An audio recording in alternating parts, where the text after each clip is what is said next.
Hello guys, this is Aditya from PC Kings. आज के video में हम लोग इस डेड पीसी को ठीक करने वाले हैं, क्योंकि जैसे ही हम लोग इसका पावर बटन दबाते हैं लाइट जलने लगता है। इतने सस्ते पीसी में भी आरजीबी के नशे, लेकिन there is no display.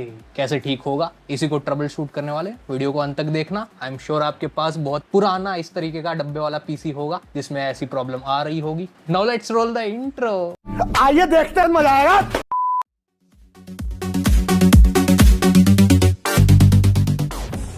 Gaming and editing PCs buy करने के लिए आज ही विजिट करें पीसी किंग स्टोर को, या फिर इस नंबर पे कॉल या व्हाट्सएप करें टू बुक योर पीसी। हम आपके बजट एंड रिक्वायरमेंट्स के हिसाब से आपका पीसी अच्छे से बिल्ड करके टेस्ट करके शिप भी कर देंगे आपके डोर स्टेप तक।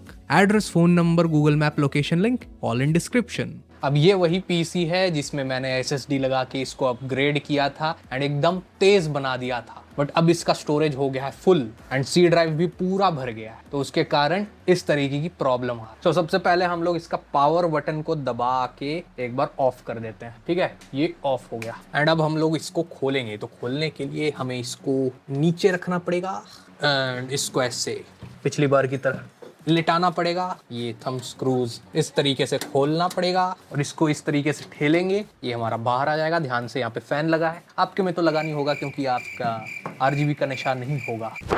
Emotional damage.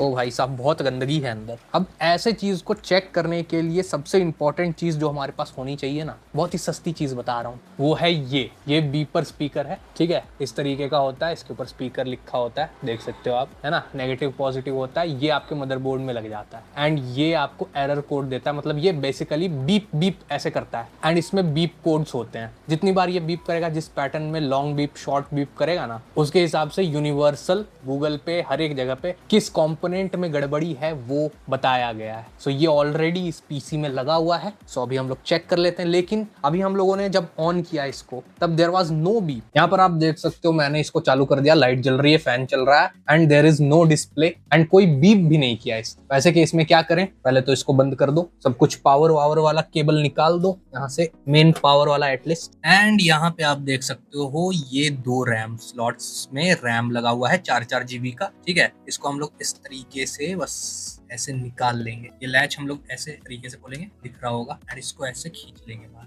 अब क्या करेंगे, ये जो रैम का ये पार्ट जो उसके अंदर ऐसा है ना, ये वाला ऊपर हम लोग रबर से ऐसे खींचेंगे, क्योंकि कई बार वो क्या होता है ना, बहुत टाइम हो जाता है तो इसमें कार्बन घुस जाता है, मतलब कार्बन लग जाता है। Same for the second RAM.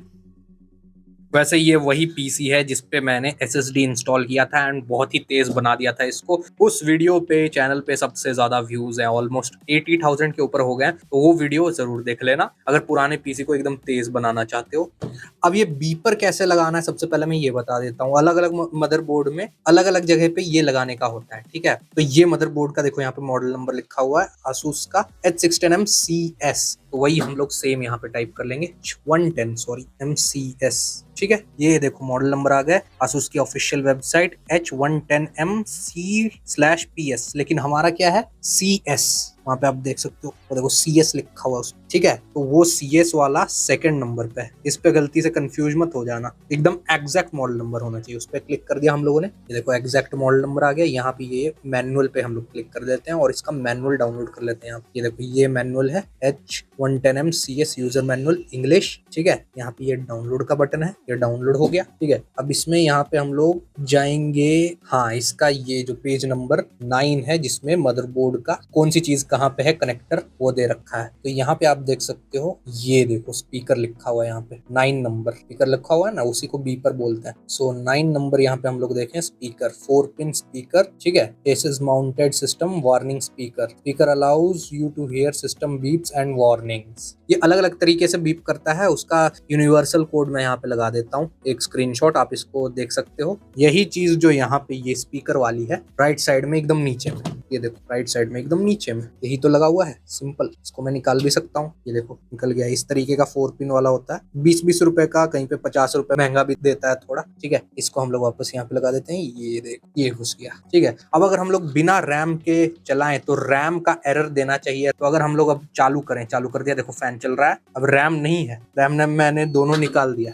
ये देखो यहाँ पे आ रही आवाज, पीप पीप पीप, पीप पीप पीप, मतलब 1 लॉन्ग 2 शॉर्ट कोड्स। इसका मतलब रैम फेलियर, क्योंकि रैम हम लोगों ने यहाँ पे लगाया ही नहीं है। सो इस तरीके से अगर बाकी कोई भी चीज फेलियर होती है ना तो वो अलग अलग कोड देता है। यूनिवर्सल मैं यहाँ पे लगा रहा हूँ, उस हिसाब से आप अपना देख लेना आपका किस में दिक्कत है। अब कभी कभार क्या होता है ना कि बायोस का बूट वाला फंस जाता है, जिसके कारण बायोस नहीं आ पाता। तो उस केस में आप क्या कर सकते हो, ये सिल्वर सी बैटरी दिख रही है ना आपको, सारे मदरबोर्ड में ये होती है, इसको सीमॉस बैटरी बोलते हैं, जो डेट एंड टाइम याद रखती है। इसको आप बाहर निकाल सकते हो इस तरीके से। ये देखो, इसको ऐसे किया एंड ये बैटरी आ गई बाहर।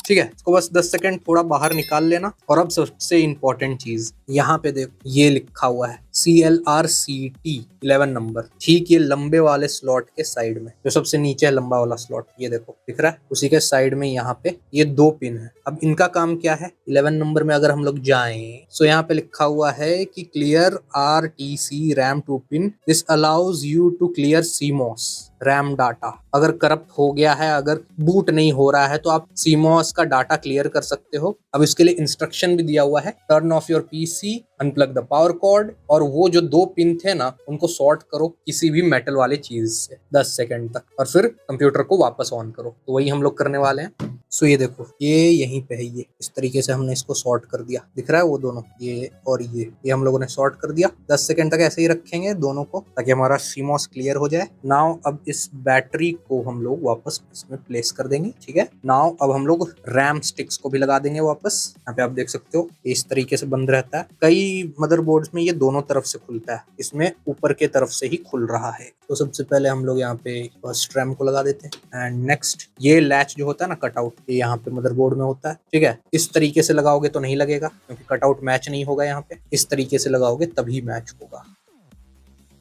कट करके आवाज आएगी एंड वो अपने आप लॉक हो जाएगा। अब हम लोग वापस इसको बूट करके देखते हैं। सो ये मैंने पावर बटन ऑन कर दिया, ये देखो पंखा चला, फिर रुक गया, फिर वापस चलेगा एंड अब बीप साउंड आना चाहिए। बीप साउंड प्लीज, ये रहा बीप साउंड। एंड अब आप देख सकते हो यहाँ पे अगर मैं टीवी को ऑन करूं तो बायोस आ जाना चाहिए हमारा। है, देखो बायोस आ गया। यहाँ पे हमारा CPU का फ्रीक्वेंसी लिखा हुआ है 3300 megahertz, Intel Pentium G4400 and हमारा टोटल मेमोरी इंस्टॉल्ड 8 GB है DDR4 एंड हमारा एक SATA SSD है, एक WD का हार्ड ड्राइव है। और ये हमारा कीबोर्ड है, उसमें भी लाइट आ गया। पहले लाइट नहीं आ रहा था, कुछ काम ही नहीं कर रहा था। और ये माउस में भी हमारा लाइट आ गया। एंड सबसे इंपॉर्टेंट चीज मैं बताता हूँ, आप ये जो हमारा PC है, इसको अगर हम लोग ऐसे करके सीधा करें थोड़ा, तो यहाँ पे आप देख सकते हो कि इसके सामने में ये ब्लू लाइट जल रही है, लेकिन यहाँ पे एक रेड लाइट भी जलती है, ब्लिंक करती है बार बार, जो कि इंडिकेशन होता है कि आपका हार्ड ड्राइव SSD रीड हो रहा है। वो नहीं हो रहा है, वो पहले भी नहीं हो रहा था, और ना ही पहले बायोस आ रहा था। अब बायोस आ गया है और सारी चीजें यहाँ पे शो हो रहा है जो लगा हुआ है। अब F1 बोल रहा है टू रन सेटअप, तो हम लोग कीबोर्ड में F1 प्रेस कर देंगे। ये हमारा बायोस आ गया ASUS मदरबोर्ड का। अब आपका मदरबोर्ड का बायोस थोड़ा अलग हो सकता है depending upon the brand. Gigabyte का रेड कलर का होता है, ASUS का इस टाइप का होता है, और भी MSI एंड ASRock का अलग अलग होता है। सो यहाँ पे एक बार हम लोग एडवांस मोड में यहाँ पे चले जाएंगे। अब बेसिकली ओवरऑल हर एक मदरबोर्ड में ये सारी चीजें होती है, main menu, AI tweaker, advance mode, monitor, boot का टूल, एग्जिट। तो हम लोगों को बूट वाले में जाना है। बूट वाले में हम लोग यहाँ पे देख लेंगे कि हमारा SSD दिखा रहा है कि नहीं। सबसे पहले विंडोज बूट मैनेजर रहेगा, फिर उसके बाद हमारा हार्ड ड्राइव रहेगा। एंड बूट मैनेजर में हमारा SATA SSD है 500 GB का, और जो सेकेंडरी स्टोरेज है वो है हमारा WD का हार्ड ड्राइव। तो हम लोग विंडोज बूट मैनेजर पे ही रहने देंगे, और हमारा विंडोज 10 जो है SSD में ही है, तो हम लोग SSD को ही सिलेक्ट करेंगे, मतलब Windows boot manager, and exit कर देंगे। Save changes and reset, save and exit भी आता है बहुत सारे मदरबोर्ड में। ओके जैसे ही दबाएंगे वैसे ही मैं आपको दिखाता हूँ कि इधर जो हमारा ये रेड लाइट है ना, वो अगले बूट में ब्लिंक होने लगेगा। यहाँ पे ध्यान से देखना, जैसे ही मैं ओके दबाऊंगा फिर से रिबूट होगा, और अब हमारा ये रेड लाइट होपफुली जलना चाहिए, SSD से बूट होना चाहिए। ये देखो बीप आया, सिंगल बीप, वो देखो ASUS आ गया, और यहाँ पे अब रेड लाइट ब्लिंक होनी स्टार्ट हो गई। देखो रेड लाइट ब्लिंक हो रही है ना, अब हमारा विंडोज बूट हो रहा है। यहाँ पे ये रेड लाइट ब्लिंक हो रही है। सो ये हमारा विंडोज 10 बूट हो गया है। एंड यहाँ पे आप देख सकते हो रेड लाइट जल रही है। ये लाइट पहले नहीं जल रही थी, इसीलिए कुछ भी बूट नहीं हो रहा था। अब इसमें SSD लगी है फिर भी ये इतना टाइम ले रहा है क्योंकि इसकी पूरी सी ड्राइव भरी हुई है। लोड हो गया SSD से, बट अभी तक आइकॉन्स नहीं आए नीचे टास्क बार वाले। और ये जो हमारा रेड लाइट है ये कॉन्स्टेंटली ब्लिंक नहीं हो रहा है, कॉन्स्टेंटली जल रहा है। इसका मतलब हमारा जो SSD है वो या तो 100% पे यूज हो रहा है या फिर उसमें इतनी स्टोरेज नहीं है कि वो जल्दी से लोड कर पाए।